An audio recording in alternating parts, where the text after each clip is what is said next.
Hi there, I'm Shahi, and welcome to Amusing English. I've changed the name so it's more catchy.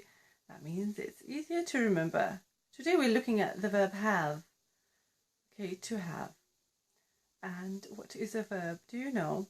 A verb is something that we do, an action word. So how do we say it? I have, you have, they have, we have, she has, he has, and it has. What's that? Why did it change? This is called a subject-verb agreement, okay? The subject is he, she, and it, and the verb is have. So for the present tense, only for the present tense, it changes. So here are some examples. So, I have a pen, they have a pen, we have a pen, you have a pen, and then she has a pen, he has a pen, it may not have a pen, but it can be a dog, can be an animal, it can be a building, it can be an item, it can be any noun. So that's it.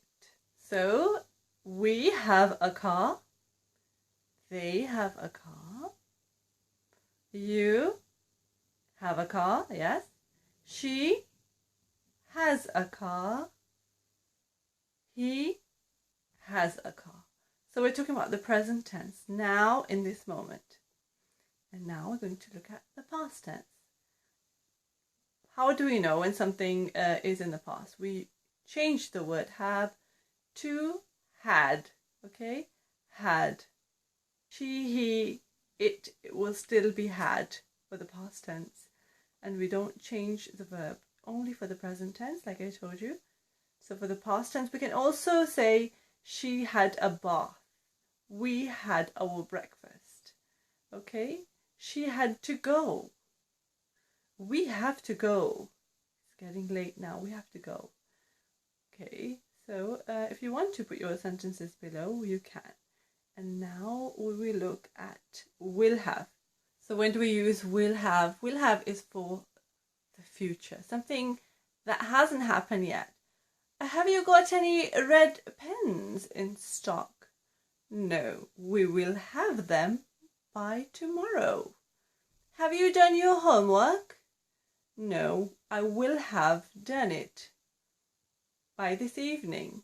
So will have is an action that will be completed in the future. So let's do a little recap. For the present tense, the verb have that we are looking at the moment will change, okay, and for the rest of the tenses, the past and the future, it won't change. So, can you remember? I have, we have, they have, you have, and then? So, for he, she, and it, we say it has, he has, she has. Okay, so that's the end of the video, and if you liked it, please give it a thumbs up and share it with somebody who might need it. I hope you have a wonderful day, and there will be some more grammar points with verbs coming up soon, and the videos will be more regular, so stay ready for some more amusing English. Anyway, so take care. Hope you have a wonderful, wonderful day, and bye for now.